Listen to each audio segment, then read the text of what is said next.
አድማጮቻችን የነዳጅ ሰልፍ እየተመለከትን እንገኛለን። እኔ ግን ይሄን ሰልፍ ለማለት ይከብደኛል። የዘንድሮ ነዳጅ ሆነብን አናዳጅ። የሰልፉ መጨረሻ ግን ኢራን አደባባይ ሳይሆን አይቀርም። ኧረ እንደዛ ሳይሆን አይቀርም። እኔ ግን እንደ ሐሳብ ባሉበት ቦታ ሆነው ወረታች ቢቆፍሩ ነዳጅ ያገኛሉ ብዬ አስባለሁ። በዚህ ሰልፍ በጣም ምን አይነት ማህበራዊ ህይወት ራሱ እኮ ይጀምራሉ ከሰልፉ ብዛት። ምን እሱ ብቻ ማህበርን መስርተዋል እንጂ በጣም የዛሬ ስፖንሰራችን የነዳጅ ሰልፈኞች ማህበር ነው እንግዲህ።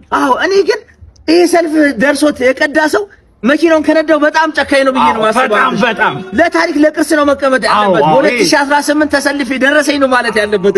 እንግዲህ ብዙ አድማጭ ተመልካቾቻችንን በውስጥ መስመር መልእክት ልከውልናል። ወጣትነቴን ከአንድ ሰው ጋር ሳላወዳጀው ይኸው ነዳጅ ሰልፍ ላይ ያረጀ ያለን እንግዲህ ሙስጠፋ ነው። ይሄ ሳይሞት ከደረሰው አንድ ነገር በጣም እድለኛ ነው። እኛ ጋር ደግሞ ኑረዲ እንደዚህ ብሏል። አብርሽ እኔ ሲደርሰኛል ማለቱ ዘበት ነው። ከእንግዲህ ለልጄ ሰልፍ ነው ማወርሰው ብሏል። እንግዲህ ይሄ ውርስ ነው። በጣም ከባድ ነው።